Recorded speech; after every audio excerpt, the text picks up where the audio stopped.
अस्सलाम वालेकुम वरहमतुल्लाहि वबरकातुहू। कैसे दोस्त हो आप लोग? अस्सलाम वालेकुम सर। वालेकुम अस्सलाम। आवाज आ रही है आप लोगों को? जी सर, आ रही है। क्लियर है?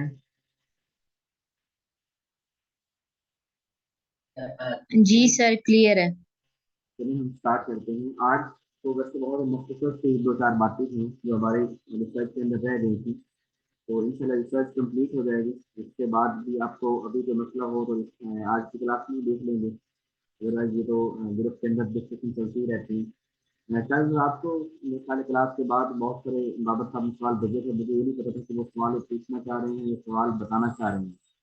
तो मैंने उनको रिस्पॉन्ड नहीं कर सका था। बाकी दिन के टाइम मुझे जो मिले हैं मैंने अब तक कर दिए हैं। जो थोड़ी से पहले जो किसी को रह गए तो सवाल उसको बता दिए। ठीक है।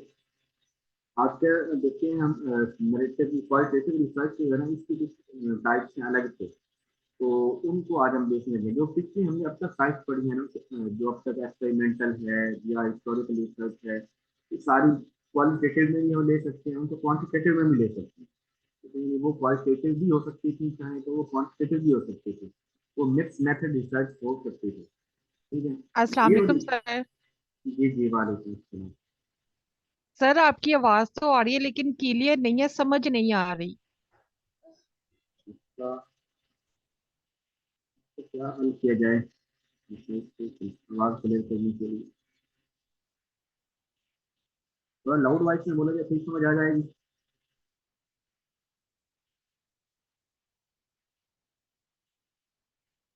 सर ठीक है। चलिए दोबारा करें जैसे भी है।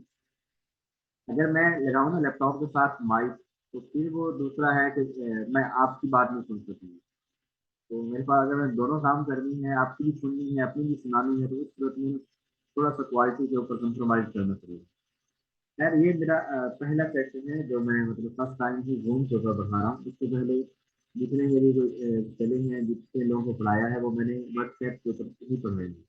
तो इंशाल्लाह चीज़ें बेहतर हो जाएंगी, पता चल जाएगी।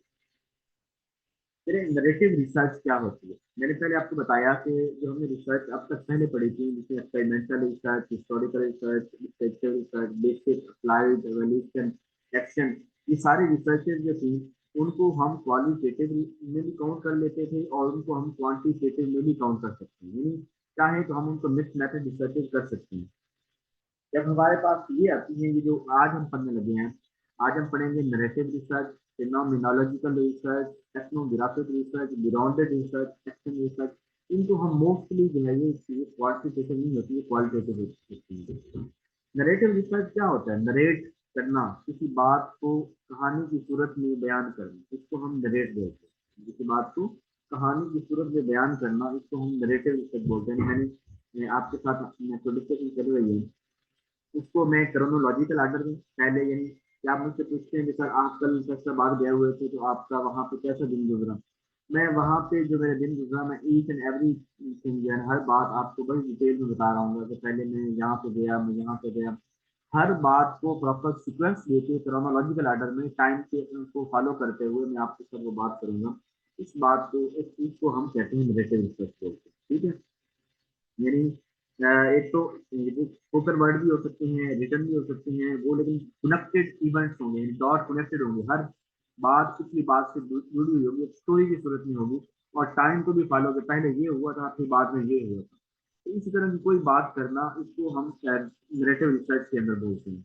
ये जैसे फिल्म की कोई स्टोरी होती है, मूवी की आप देखते हैं, कोई आप आर्ट लिटरेचर का कोई है बात है, कोई ह्यूमैनिटी से मतलब हर चीज के अंदर हम इन चीजों को मद्देनजर रख रहे होते हैं।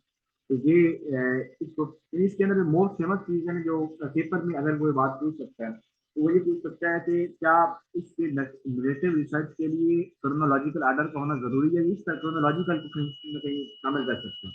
तो नरेटिव रिसर्च के अंदर जो इम्पोर्टेंट चीज है वो ये है कि ये क्रोनोलॉजिकल आर्डर में टाइम के मुताबिक है कि जो जिस तरह टाइम के अंदर ये चीज हुई है उस तरह हमने उसकी वजाहत करनी होती है। ठीक है।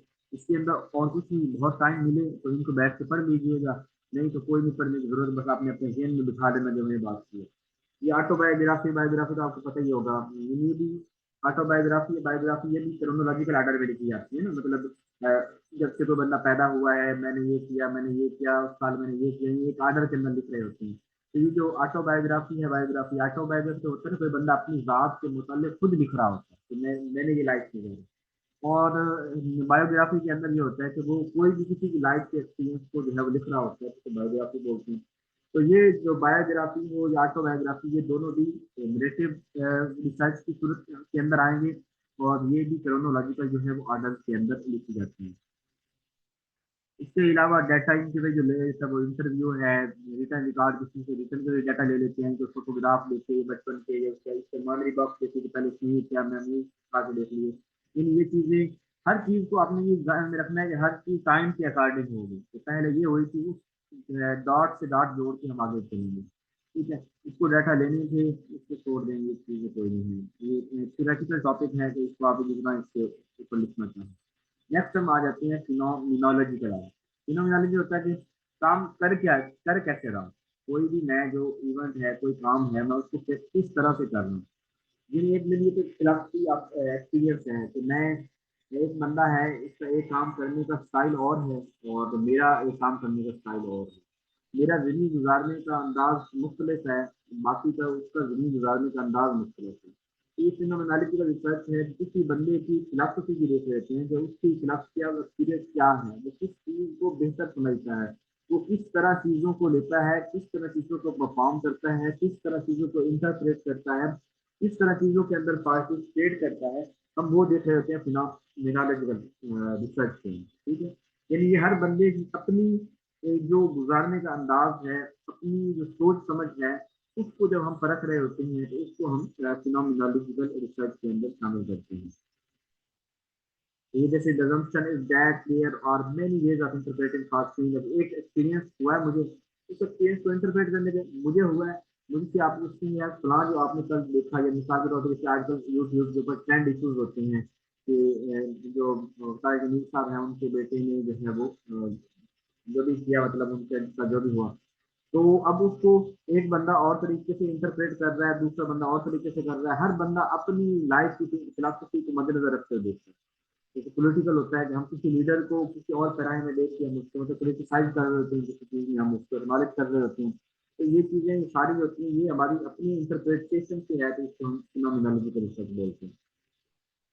इसके अंदर एक कंसेप्ट आ जाएगा, मैं बताता हूँ आपको। इसके अंदर ये होता है कि ये आगे एक हेडिंग आती है, उसके ऊपर मैं इसकी वजाहत करके, ये आ गई यहाँ पे। लेकिन जो लाइफ के अंदर एक टर्म हमें भी यूज करनी चाहिए, ब्रेस्टिंग बोलते हैं, ब्रेस्टिंग। ब्रेस्टिंग ये होता है कि जब आप किसी बंदे फिनोमिनोलॉजी का रिसर्च जब हम कर रहे होते हैं ना, तो हम वहाँ पे ब्रेस्टिंग करते हैं। पहले ब्रेस्टिंग ये होता है कि उस चीज़ के मुतालिक जो मेरी पर्सनल राय है, मैं उसको साइड पे कर लेता हूँ, अगले बंदे की राय लेता हूँ।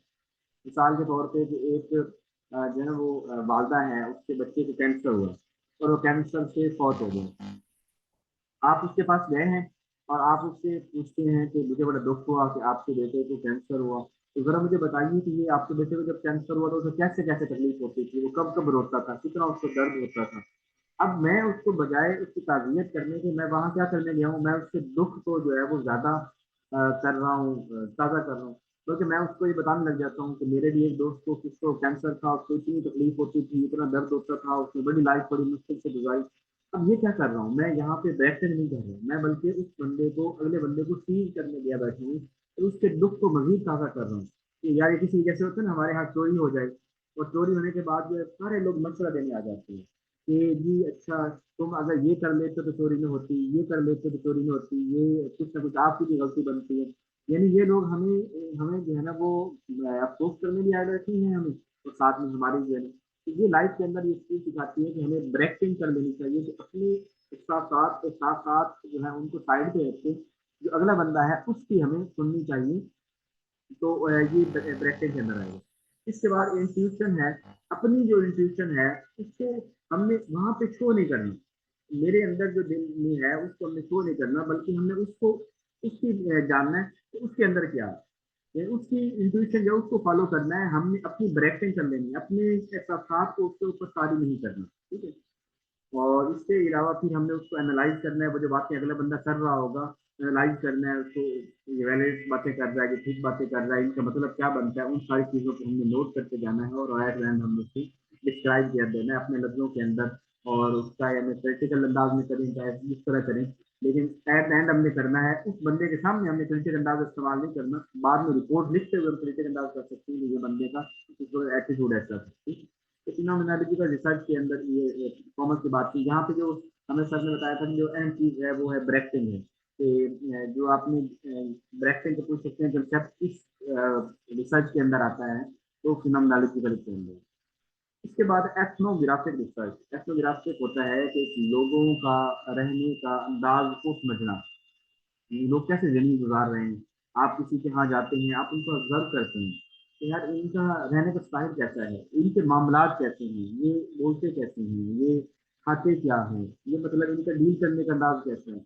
या आप किसी गांव में किसी कल्चर, जब भी आप किसी से मिलते हैं आप उनके मुताबिक जानने की कोशिश करते हैं। एथनोग्राफिक रिसर्च है, यानी जहाँ पे हम लोग, कल्चर, सोसाइटी, वहाँ के लोग, हैबिट्स, वहाँ के लोगों की जो आपस के अंदर म्यूचुअल फीलिंग है, जो म्यूचुअल डिफरेंसेज हैं, जो उनकी रवायात हैं, इन चीज़ों के मुतालिक जब हम स्टडी कर रहे होते हैं, साइंटिफिक डिस्क्रिप्शन बजाय रीजन दे रहे होते हैं कि ये बंदे ऐसा करते हैं, इसके ये फायदे, ये नुकसान, इस तरह, तो इसको हम कह रहे थे एथनोग्राफिक रिसर्च। ठीक हो गया, एथनोग्राफिक रिसर्च जिसके अंदर हम किसी कल्चर, किसी सोसाइटी, हैबिट्स, नॉर्म्स, वैल्यूज, इनकी हम के मुतालिक हम स्टडी कर रहे होते हैं।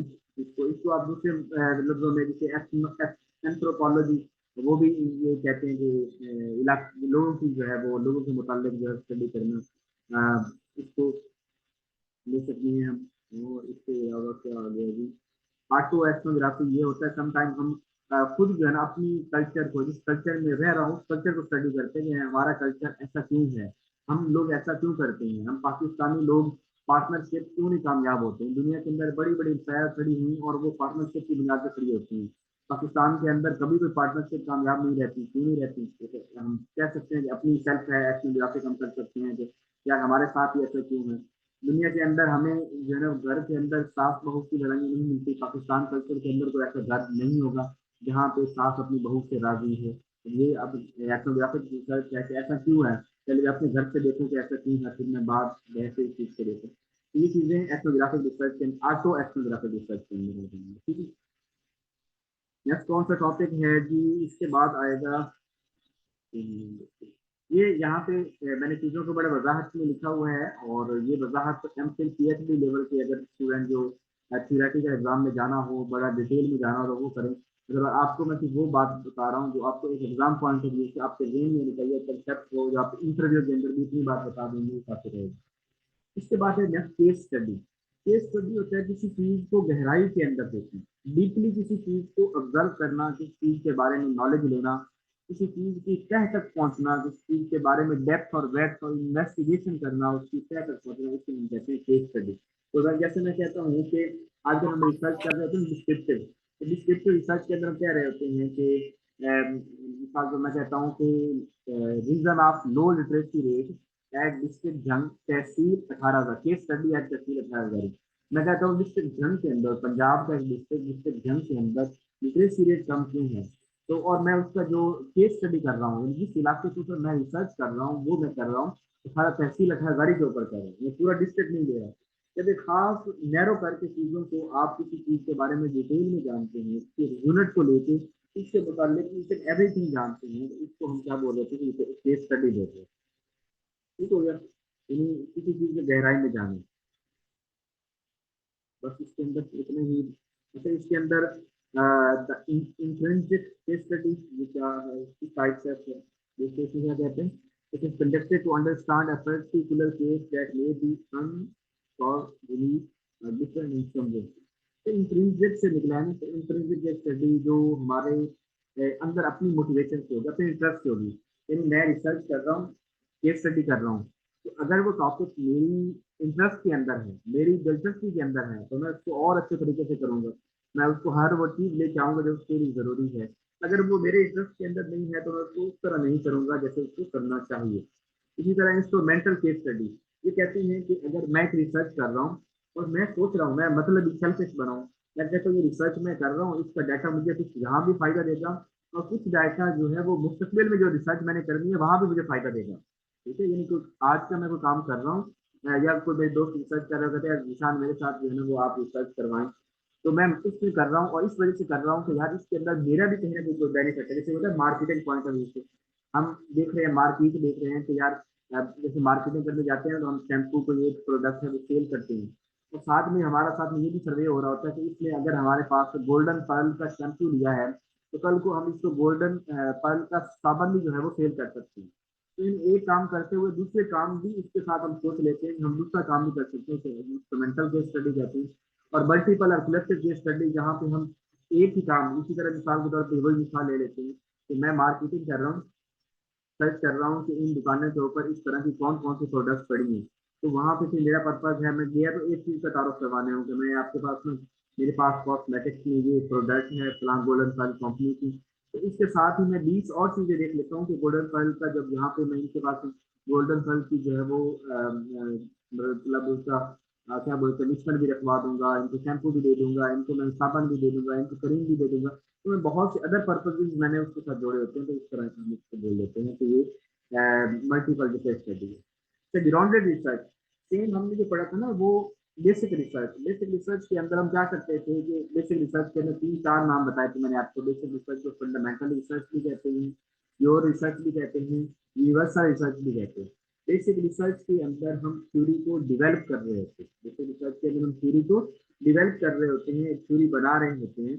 और बेसिकली बेसिक रिसर्च जो है वो एक क्वांटिटेटिव प्रोसेस है, तो लैब के अंदर हो रहा होता है, किसी जानवरों के अंदर एक्सपेरिमेंट करते हैं ऊपर, तो वो हमारा ग्राउंड रिसर्च जो है इसके अंदर भी सेम हम थ्योरी को बना रहे होते हैं, यहाँ भी थ्योरी को डिवेल्प कर रहे होते हैं। लेकिन ये क्वालिटेटिव है, यहाँ पे थ्योरी जो है वो मुख्तलिफ मराहल से, एक हाइपोथेसिस से बार बार गुजर रही होती है, बार बार बनने के एक प्रोसेस से गुजर रही होती है, और वो कोई क्वांटिटेटिव नहीं होती।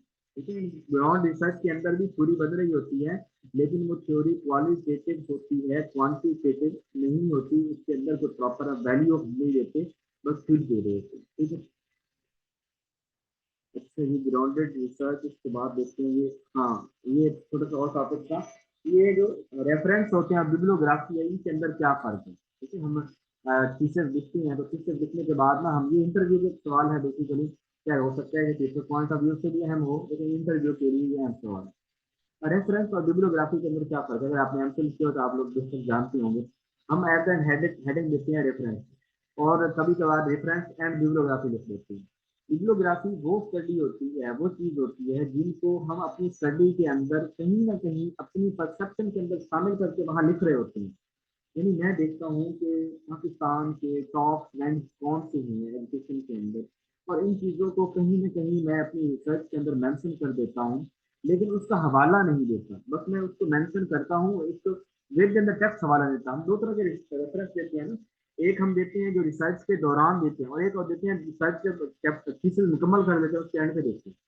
तो जो थीसिस के एंड पे दे रहे होते हैं वो रेफरेंस होते हैं, और बिब्लियोग्राफी और रेफरेंस दोनों होती हैं। जो दरमियान में भी देते हैं उसे हम रेफरेंस बोलते हैं। मैं थोड़ा इसकी मजीद वजाहत करता हूँ, थोड़ा परेशान नहीं हुई देखिए यहाँ रेफरेंस, लेकिन ये वो होते हैं कि जो डायरेक्टली साइटेड होती हैं, इन दरमियान में भी हम करते हैं, एट द एंड भी करते हैं, थीसिस के एंड पे भी जो रेफरेंस देते हैं और विद इन द टेक्स्ट भी देते हैं, इसको हम रेफरेंसेस बोलते हैं। और ये किस फॉर्मेट में दिए जाते हैं, पाकिस्तान में एपीए स्टाइल में दिए जाते हैं, अमेरिकन साइकोलॉजिकल एसोसिएशन। ठीक है, ये इसका एपीए अमेरिकन साइकोलॉजिकल एसोसिएशन जो है, इसके अकॉर्डिंग हम जो है वो एपीए स्टाइल के अंदर अपना reference with in the text भी देते हैं। और यहाँ मैं मिसाल देता हूँ, ये देखिए, अगर आपको इसे बुक का हवाला देना है तो ये रेफरेंस एट द एंड ये आप ये देंगे, और जहाँ पे आप लिख रहे होंगे विद इन टेक्स्ट में जाऊंगा अकॉर्डिंग टू समेत 2019 का थ्योरी ऑफ एवरीथिंग, यानी समेत की थ्योरी के मुताबिक हम ये कर रहे हैं। ठीक है, यानी उसके मुताबिक हम ये वाली बात करेंगे, और इधर जो एट द एंड ये इस तरह लेंगे। इसी तरह मैंने कोई आर्टिकल जर्नल से लिया है तो मैं ये जर्नल का हवाला लिख दूंगा, ये वाला। ठीक है सारा, और जो नीचे वाला है ये वाला मैं विद इन टेक्स्ट की बात करूंगा तो मैं कहूँगा research study has shown the significant impact of climate change, इस तरह की बात कर दूंगा। सेम इसी तरह जब वेबसाइट है, अगर मैंने किसी वेबसाइट से डाटा लिया है तो एट द एंड तो मैं इस तरह देंगे, वर्ल्ड हेल्थ ऑर्गेनाइजेशन ने 2022 के अंदर कोविड-19 के फलां के अंदर उन्होंने ये वाली बात की, वेबसाइट के ऊपर ये लिखा, ये बात कर दूंगा। लेकिन जब मैं विद इन द टेक्स्ट दूंगा तो ये बात कहूंगा, इस तरह करके लिखूंगा। ये तो हमारा होता है रेफरेंस। रेफरेंस के अंदर विद इन द टेक्स्ट भी होता है और एट द एंड भी होता है। जब बिब्लियोग्राफी करेंगे तो बिब्लियोग्राफी एक ब्रॉडर टाइप के अंदर होता है, और जहाँ पे हम सिर्फ एट द एंड देते हैं, हम दरमियान में नहीं देते। यानी ये देखिए, मैंने एक बुक है, मैंने कहा समित ये 2019 में उसे थ्योरी ऑफ एवरीथिंग दी और ऑक्सफोर्ड यूनिवर्सिटी प्रेस, ये मैंने एट एंड तो दे दिया दरमियान में। जब वेतन में बात होती तो मैं वहां पे नहीं लिखूंगा कि स्मिथ ने कहा है, मैं बस उसको कहीं ना कहीं यूज कर रहा हूँ। समझे कि मैं उसको उससे कोई हेल्प ले रहा हूँ, उसको डायरेक्टली कोड नहीं कर रहा। ठीक है, उससे मैंने कंसल्ट किया है, उससे मैंने डायरेक्ट उससे कोड नहीं किया, जिसको बिब्लियोग्राफी कहते हैं। ठीक है, इसी वजह बिब्लियोग्राफी पे आप ये देख सकते हैं कि ये रेफरेंस आर्टिकल इस तरह दिया और दरमियान में वो देने की जरूरत नहीं है। यानी जहाँ पे एट द एंड देने की जरूरत होती है लेकिन दरमियान में नहीं होती, इसमें बिब्लियोग्राफी कहती है। अच्छा जी, इसके बाद ये एक लास्ट और स्लाइड, ये सवाल हमारे लास्ट पेपर के अंदर आया था। जब हमने जो है वो 2022 का मैंने पेपर दिया था, लेक्चर एजुकेशन में सिलेक्ट हुआ था, तो उस वक्त ये पेपर में सवाल था कि एन वीवो ये कौन सा डेटा को मेजर करने के लिए, क्वालिटेटिव या क्वांटिटेटिव, क्वालिटेटिव या क्वांटिटेटिव। तो एन वीवो जो है ये क्वालिटेटिव डेटा के लिए यूज होता है। तो ये आपने ये वाले जो है वो अपने गेम में बिठा लेंगे हैं कि कौन से सॉफ्टवेयर ऐसे हैं जो क्वांटिटेटिव डाटा को एनालिसिस करते हैं, कौन से सॉफ्टवेयर ऐसे हैं जो क्वालिटेटिव डाटा को एनालिसिस करते हैं। सिंध वाले एसपीएस प्लस वाला भी क्योंकि नुस्खे पेपर बनाते हैं, तो यहाँ से सवाल दे सकते हैं वो भी। पंजाब वालों ने क्योंकि ये पेपर में दिए हुए हैं, तो पंजाब वालों को भी ये फोकस करना चाहिए, ठीक है। पंजाब के दिनों अब जो सवाल आ रहे हैं ना, मैंने अगले दिन टॉपिक बताए थे आपको, 3 टॉपिक बताए थे, याद होंगे शायद आपको। चलो अभी आगे डिस्कस करते हैं। अभी हमारे पास टाइम है, 10-15 मिनट और है। अच्छा, S T S S, S C H, Excel हो गया, स्टेटा हो गया, आर हो गया, ये सॉफ्टवेयर हैं जो हम क्वांटिटेटिव डाटा के लिए यूज कर रहे होते हैं। ठीक है, इधर से क्वालिटेटिव में एन वीवो हो गया, अटलस हो गया। ठीक है, अटलस गाड़ियों की तरह आपने जहन में बिठाना है, कहीं ना कहीं आपने इसको जहन के अंदर, अटलस हो गया, वीवो मोबाइल वाला हो गया, अटलस हो गया, क्वालिटेटिव में आते हैं। मैक्स क्यूडी, क्यूडी है मैक्स, मैक्स ये भी क्वालिटेटिव में आते हैं। डीडोज, डीडोज परफ्यूम की तरह डीडोज, ये भी क्वालिटेटिव में आते हैं। क्यूडी ये माइनर, ये भी क्वालिटेटिव के अंदर आते हैं। ठीक है, ये आपने थोड़ा सा इनको अपने कोई निशानी रखनी है, कोई एप्लीकेशन बना लें कि आपको पता हो कि कौन से क्वांटिटेटिव सॉफ्टवेयर हैं, कौन से क्वालिटेटिव हैं। इसके साथ ही मुझे मैंने अगले दिन आपको पहली क्लास में जब बताया था कि कुछ ऐसे टॉपिक हैं जिनसे बीपीएससी जरूर टच कर रहा है आजकल। ठीक है ना, जो आप पेपर बीपीएससी के बन रहे हैं उनको जरूर, मैंने इसमें आपको बताया था ब्लूम टैक्सोनॉमी बताया था, मैंने ये असेसमेंट की टाइप्स बताई थी, फॉर्मेटिव, समेटिव, इसकी बताई थी, और इसके अलावा एक और चीज़ बताई थी, जरा मुझे आप खुद बताएंगे। इसमें अभी एक चीज़ का इजाफा कर देता हूँ, वो ये है कि पीपीएससी बार ये ग्राफ है ना, इससे सवाल जरूर दे रहे हैं। अभी पिछले पेपर जो 3-4 पेपर हुए पीपीएससी के, इसके अंदर पीपीएससी ने गिराफ की जरूर दी है। तो आपने अपने नेक्स्ट फ्यूचर के जो बार गिराफ है, पाई गिराफ है, हम इसको करेंगे। बल्कि मैं इसके लिए अलग से किसी को कर दिया ना, कल की क्लास मेरी फर्स्ट क्लास में, कल मैंने कहीं जाना है, क्लास से इंशाल्लाह मैं जल्दी घर वापस पहुंच जाए तो क्लास को मैं जरूर लूंगा। तो जो है वो बार गिराफ, पाई गिराफ, लाइन गिराफ, इनके मतलब हम बात करेंगे, तो इनमें से सवाल जो है वो लास्ट टाइम आ रहे हैं। ठीक है। अच्छा जी, अब आपका अभी तक जो रिसर्च हमने पढ़ी है, कोई चीज़, कोई आपको मसला है तो ज़रा बता दीजिए मुझे।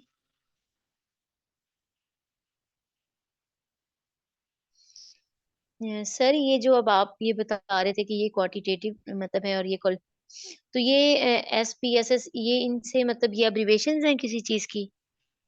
जी, ये जो है ना, ये बेसिकली सॉफ्टवेयर है। ठीक है, S P S social packet, ये है पैकेट ऑफ सोशल साइंस, इस तरह है। स्पेशल या एस में याद नहीं आ रहा, पैकेट ऑफ सोशल साइंस तरह बोलते हैं यार। तो एक सॉफ्टवेयर है जिसके ऊपर हम डाटा को एनालिसिस करते हैं, मैंने इंस्टॉल किया भी हुआ था अभी एमसीएल के लिए। तो ये एस पी एस सॉफ्टवेयर है, ये सारे सॉफ्टवेयर हैं जिनके ऊपर जब हम क्वालिटेटिव डाटा लेते हैं तो वो एनालिसिस करना, क्वांटिटेटिव डाटा हो तो वो एनालिसिस करना, तो वो इनके जरिए करते हैं। और एट द थीसिस का अपना चौथा चैप्टर हम इसी की बुनियाद पे लिखते हैं। जी, और सवाल आप पूछेंगे? सर सर क्वांटिटेटिव और क्वालिटेटिव रिसर्च में ऐसी कोई पॉइंट हो जैसे हमें कोई ट्रिक हो, जैसे इंडक्टिव डिडक्टिव रीजनिंग है वहां पे हम समझ गए हैं, मतलब कोई भी क्वेश्चन आ जाए तो हम मतलब डिड्यूस कर लें कि ये इधर क्वांटिटेटिव है या क्वालिटेटिव है, कोई ट्रिक हो या कुछ ऐसा, इसमें कोई टिप्स दे सकें आप। बाबा साहब, कल की क्लास के अंदर हमने क्वालिटेटिव क्वालिटेटिव के ऊपर बात की थी। मेरी ये कमजोरी है कि मैं चीज़ों को 60 वर्ड के अंदर जो है वो बयान नहीं कर सकता, मैं चीज़ों को बड़े डिटेल में देखता हूँ, बयान में डिटेल नहीं करता हूँ, और सोच समझने की कोशिश भी डिटेल नहीं करता हूँ। अब मैं दोबारा से डिफरेंस बता देता हूँ, देखिए, क्वांटिटेटिव और क्वालिटेटिव। इंडक्टिव डिडक्टिव आपको कंसेप्ट क्लियर हो गया होगा, उसके ऊपर हमने बात की थी, परसों मैंने बात की थी। इंडक्टिव क्या होती है, हमारी क्वालिटेटिव होती है, डिडक्टिव हमारी क्वांटिटेटिव होती है। जहाँ हम नताइज की तरफ जाएं, कंक्लूजन की तरफ जाएं, रिजल्ट की तरफ जाएं, वो हमारी क्वांटिटेटिव है।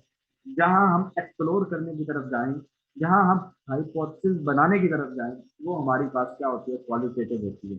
यानी जहाँ न्यूमेरिकल डाटा आ जाए, जहाँ स्टैट आ जाए, वो हमारे पास क्वांटिटेटिव होगा। जहाँ हमारे पास हाइपोथेसिस बना रहे हों, जहाँ हमारे पास फीलिंग्स हों, एहसास हों, जहाँ हम चीज़ को जो है वो वैल्यू ना दे पा रहे हो, न्यूमेरिकल शेप के अंदर में होते थे, क्वालिटेटिव बोलते हैं।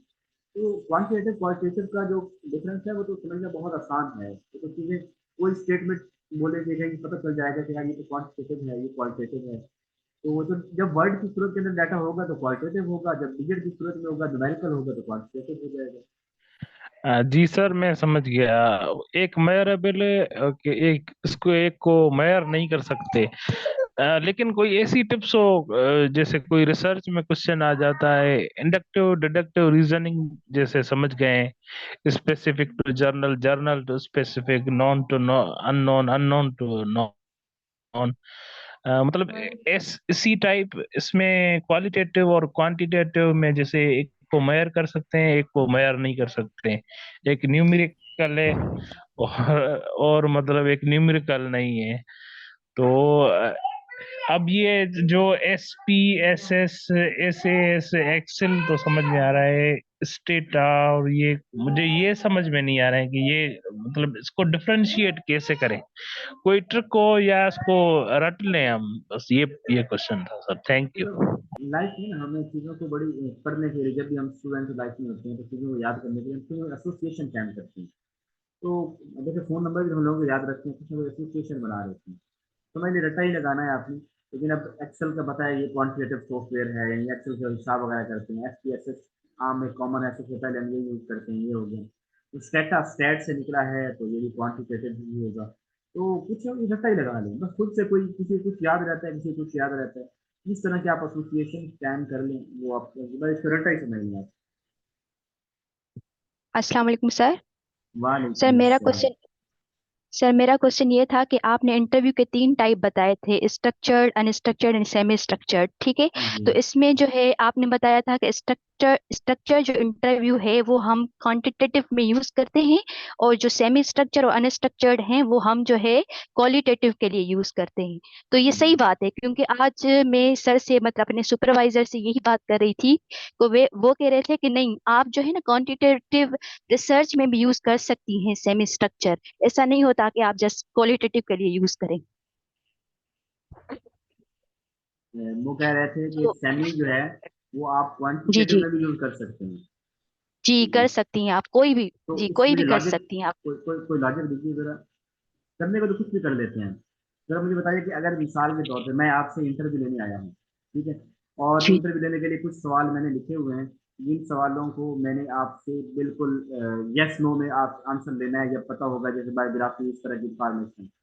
कुछ इंफॉर्मेशन बातों से बात निकलती है, और हम बातों में बहुत आगे तक चले जाते हैं, गुफ्तगू कर रहे हैं। इस गुफ्तगू के दौरान इन सवालों को आप क्वांटिटेटिव शेप में कैसे दें? देखिए, मैं आपको थोड़ा और वजाहत करता हूँ चीज़ की। मैं जी जी गलत ठीक नहीं कर रहा कि बिल्कुल सर आपके ठीक होंगे, मैं अपनी परसेप्शन बता रहा हूँ। एजुकेशन बड़ा अजीब सब्जेक्ट है, इस सब्जेक्ट में परसेप्शन चलती है, कंटेक्स्ट चलता है, ठीक है। एक बंदे के लिए एक सर। चीज़ की राय मुख्तलिफ होती है, दूसरे के लिए मुख्तलिफ होती है। अब देखिए, क्वांटिटेटिव से मुराद होता है कि हमने उस चीज़ को प्रॉपर वैल्यू देनी है, प्रॉपर नंबर देनी है।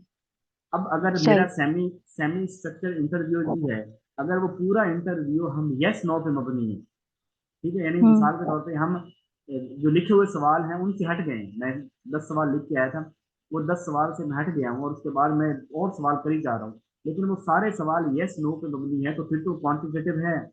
लेकिन अगर वो हम्म। सवाल डिस्कशन पे मबनी है, अगर वो हम और गुफ्तगू कर रहे हैं, ये मुल्क के हालात कैसे हैं, ये क्यों हो रहा है, ये फलां चीज़ ऐसी हम्म। हो जाए, अब ये क्वालिटेटिव बातें हो रही हैं हमारी, ठीक है, ये क्वांटिटेटिव नहीं है। क्वांटिटेटिव का मतलब क्या होता है, हर वो चीज़ जो क्लोज एंडेड होगी, जैसे हम कहते हैं लिकट स्केल वगैरह, जैसे हम कहते हैं हैप्पी, स्ट्रांगली हम्म। हैप्पी, इस तरह की बातें हो, जब हमारे पास कोई लिकट स्केल है, गटमैन स्केल है, ये स्केल हम यूज कर रहे हैं, सिमेंटिक स्केल ये यूज कर रहे हैं, जब हम किसी चीज को नंबरिंग दे रहे हैं 1 से लेकर 10 तक दे रहे हैं, क्लोज एंडेड बात कर रहे हैं, ऑब्जेक्टिव की सूरत में, वो तो हमारे होते हैं, नो डाउट वो क्वांटिटेटिव होते हैं। बाकी चीजें जब गुफ्तगू चल रही है, तो सेमी स्ट्रक्चर में मेरी मुराद ये है कि हम वहां पे गुफ्तगू कर रहे होते हैं। अगर गुफ्तगू कर रहे हैं तो वो क्वालिटेटिव है, अगर वहां पे भी हम क्लोज एंडेड बातें कर रहे हैं, हम सिर्फ यस नो में बात कर रहे हैं, तो वो क्वांटिटेटिव हो जाएगा। सर इंटरव्यू चेकलिस्ट भी होता है क्या कोई टाइप, इंटरव्यू चेकलिस्ट?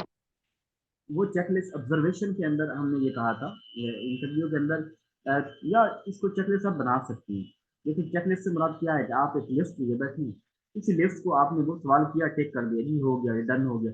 चेकलिस्ट से मुराद होता है कि हम घर का हिसाब वगैरह सौदा सलफ लेने के लिए बाजार में जाएं, लिस्ट बना के जाएं, जो काम हमने जो चीज़ ले रही है उसको टिक कर दें, ये हो गई, ये हो गई, ये हो गई, इसको चेकलिस्ट बोल रहे थे। चेकलिस्ट वो चाहे आप इंटरव्यू के अंदर लेके आ जाएं, ऑब्जर्वेशन के अंदर लेके आ जाएं, इट मीन इससे मुराद है कि आप कुछ सवाल लेके आए थे, जो जो आप करी जा रहे हैं उसको टिक करी जा रहे हैं, ये मेरे हो गए, ठीक है। चेकलिस्ट को कहीं भी लेके सही। आ सकते हैं। सर सर एक और क्वेश्चन था, फॉर सपोज मैं जो है रिसर्च कर रही हूँ क्वांटिटेटिव, ठीक है, और मैं टूल्स जो है इस्तेमाल कर रही हूँ उसमें क्वेश्चनियर सर्वे के लिए, और जो है इसमें जो है मैं यूज कर रही हूँ इंटरव्यू जो हेड से मैं लेना चाह रही हूँ। तो जी जी ये दो जो है टूल इनफ है या सिर्फ मैं जी क्वेश्चनियर लूँ, ये इनफ होगा? नहीं, बिल्कुल। हमारी रिसर्च जो आजकल मैं पिछली क्लास में बताया भी था कि पाकिस्तान में जो मोस्ट ट्रेंडिंग अब हो गई ना रिसर्च, जो बहुत अच्छी समझी जा रही है, वो मिक्स मेथड रिसर्च समझा जा रहा है। अगर एक अच्छा रिसर्चर बंदा, ये मेहनती बंदा है ना, उसे मिक्स मेथड रिसर्च यूज करनी चाहिए। मिक्स मेथड ये है कि आपने उस्तादों से डाटा ले लिया, वो क्वेश्चनर के जरिए ले लिया, और हेडमास्टर से जो डाटा लेना है ना, आप उसकी इंटरव्यू ले लेते हैं। बस मसला क्या है पाकिस्तान में, इंटरव्यू के लिए हमें प्रॉपर वीडियो रिकॉर्ड करना जरूरी होती है, या प्रूफ रखना होता है। आप क्वालिटेटिव जो डाटा होता है ना, उसको अपनी परसेप्शन की बुनियाद पर नहीं लिख सकते कि मैंने मुझे उससे ये कही थी और मैं लिख के ले जाऊँ। उसके लिए आपको वीडियो रिकॉर्ड, अब मैं मिसाल मैंने अपने प्रिंसिपल से डाटा लेना है, मैं उससे जाता हूँ, सर मैंने आपसे इंटरव्यू करना है और उसकी ना रिसर्च मैंने करनी है, और मैं उसके लिए मेरे पास ना मैंने आपके कैमरे का रिकॉर्ड भी करना है, वो आपको देगा ही नहीं। वो कहेगा मैं डाटा नहीं, तब मेरा डाटा कहाँ पे, यहाँ वीडियो से दुनिया बहुत डरती है कि वीडियो की बुनियाद पर बहुत कुछ हो जाता है। तो इस वजह से करके हमारे यहाँ क्वालिटेटिव डाटा मुश्किल है लेना, लेकिन रिसर्च तो वो बहुत अच्छी है जिसमें आप क्वालिटेटिव डाटा ले रहे हैं, क्योंकि क्वालिटेटिव के अंदर हमें वीडियो प्रूफ रखना होता है, जहां भी हो, जिससे सर भी आप इंटरव्यू ले रहे सर हैं। सर अगर मैं इंटरव्यू मतलब जो है ना उसमें यस नो में लेना चाह रही हूँ, मतलब मैं स्ट्रक्चर्ड जो है इंटरव्यू लेना चाह रही हूँ, मैं डिस्कशन यानी कि मैं ओपन एंडेड जो है ना क्वेश्चनर मतलब क्वेश्चंस नहीं वो होंगे तो मेरे, जस्ट क्वांटिटेटिव जो है होगा, ना यस जी और जी, वो तो क्वांटिटेटिव होगा, उसके लिए कोई कैमरे की जरूरत नहीं है, वो यस नो में चल जाएगा। Exactly exactly। तो मैं जो है दो टूल यूज कर सकती हूँ, क्वेश्चनियर और इंटरव्यू, यानी कि जो जी जी यस नो जी में होगा। जी जी। Okay sir, thank you. Anyone else? आप लोग वैसे तैयारी अच्छी कर रहे हैं कि क्लास की हद तक ही है, अब से सेल्फ स्टडी भी कर रहे हैं? सर सेल्फ स्टडी बहुत ही जोर शोर से चल रही है, और सीएसएस के बाद तो मतलब मैंने 6-7 बुक्स लिए हुए हैं, तो इंशाल्लाह वो कवर कर रहा हूँ।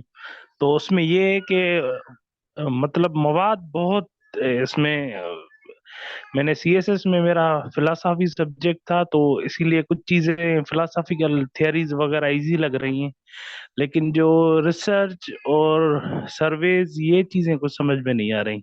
तो इसके लिए आप कुछ रेफरेंस या कुछ चीज बता मैं दें, एक बात करूँ, या कोई ये चैप्टर। जी जी नॉलेज नॉलेज जी बहुत वास्ट है, नॉलेज खत्म होता ही नहीं है, चीज़ों की कोई बाउंड्री है ही नहीं, एक सब्जेक्ट की बाउंड्री जी जी होती ही सर। नहीं, एक्सप्लोर करते जाएं।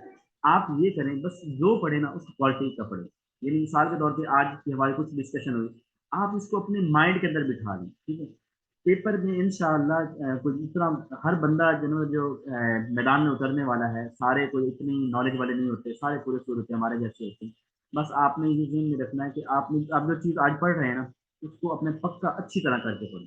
नॉलेज थोड़ा थोड़ा हो, बस ये हो कि वो अच्छी तरह लेके जाए। अगर आप 10 किताबें पढ़ देते हैं और आपको एक किताब के ऊपर भी कंप्लीट अबूर हासिल नहीं होता, आपको कमांड नहीं होती, आपको उसकी नॉलेज के ऊपर ग्रिप नहीं होती, तो आपने कुछ भी नहीं पढ़ा।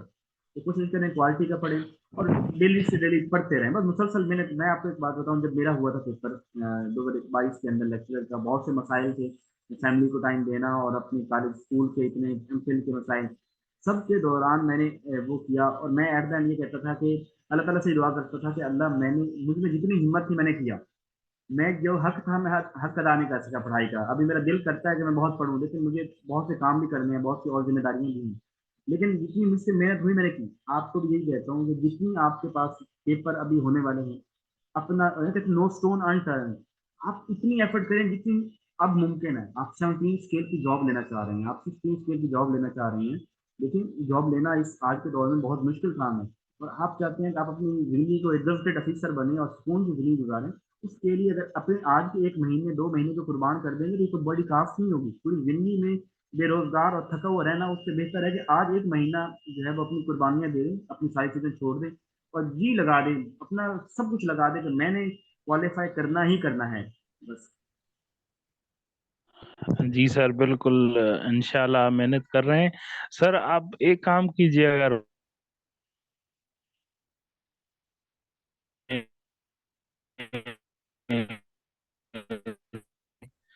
वो एक्सक्यूज आप मी सर। थोड़ा सा जी बता दें, मतलब वो लिख के उसकी वो मुझे चीजें दे दें मुझे सवाल दोबारा ग्रुप में। कीजिएगा। एक तो जी आवाज आपकी कटी है, एक मुझे दोबारा ये वॉइस कर दीजिएगा, मुझे आपकी बात समझ नहीं सर मैं कह रहा हूँ कि असल में टॉपिक्स बहुत हैं, अगर आप सिलेक्टिवली कुछ टॉपिक्स हमें बता दें जो है। अहम है। सिलेक्टिव जी जी, जी। मैं सिलेक्टिव के हवाले से ना, मैं कायल कभी नहीं रहा सिलेक्टिव के हवाले से कि चंद चीजें की जाएं। और मैं कहता वॉइस हूँ कि छोड़ छोड़ दीजिएगा। जी जी। जी मैं जी। कहता जी हूँ प्लीज। थारोली करें, चीज़ों को थारोली करें। सिलेक्टिव कुछ चीज़ें बताई जा रहा हूँ साथ में कि इसलिए मैं आपको सिलेक्टिव बातें ये बता रहा हूँ कि ये वाले पॉइंट्स कर लें, ये ज़रूरी नहीं। तो बस वही सिलेक्टिव है, चीज़ें करें सारी, थोड़े कुछ नहीं। जी मैडम फरहाना, जी अपना सर, आखिरी थैंक यू। आखिरी सवाल थैंक कीजिएगा यू। क्योंकि हमारे पास सिर्फ 1.5 मिनट है बाकी। सर जी जी। सर जो कंसेप्चुअल फ्रेमवर्क होता है वो हम जो है इंट्रोडक्शन पार्ट में रखते हैं या जो है वो हम मेथोडोलॉजी में रखते हैं conceptual framework. Conceptual framework I think ये हमारे इंटरव्यू पार्ट के अंदर होगा, इंट्रोडक्शन पार्ट के अंदर होगा कि हम उस जो हमारा टाइटल है उसकी हर इंडिपेंडेंट डिपेंडेंट वेरिएबल हर चीज़ को हम वजाहत कर रहे हैं, तो वो वहाँ पे कर रहे हैं। मैथोडोलॉजी में हम तरीक़ेकार ये कर रहे होंगे ना कि हमारी पॉपुलेशन को डिज़ाइन बता रहे होंगे वहाँ पे। अच्छा मतलब जो है ऑब्जेक्टिव्स और हाइपोथेसिस के बाद में हम रखेंगे कॉन्सेप्चुअल फ्रेमवर्क। जी जी।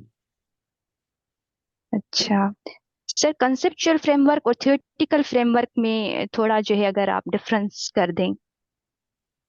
मुझे तो इतना एज में कभी क्लियर नहीं हो रहा आपके सवाल को, फिर मैं सही तरीके से समझ नहीं रहा। मैं इसको ना आपको बाद में वजाहत कर देता हूँ। ठीक है, आप ग्रुप ओके के सर। अंदर इसका रिमाइंडर दे दीजिएगा इस सवाल का, मैं इसको ना फिर क्लियर करता हूँ। All right sir. ओके, ये मीटिंग हमारी खत्म होने जा रही है, लेस देन 1 मिनट रहता है। और रिकॉर्डिंग आज मैंने की थी, तो इसका रिकॉर्डिंग अपलोड हो जाएगी। इसके अलावा कोई क्वेश्चन हो आपका तो ग्रुप में कर लीजिएगा। अपना ख्याल रखिएगा, अपनी तरफ से बेस्ट स्टडी कीजिए और अल्लाह ताला मदद फरमाएंगे। जज़ाकल्लाह।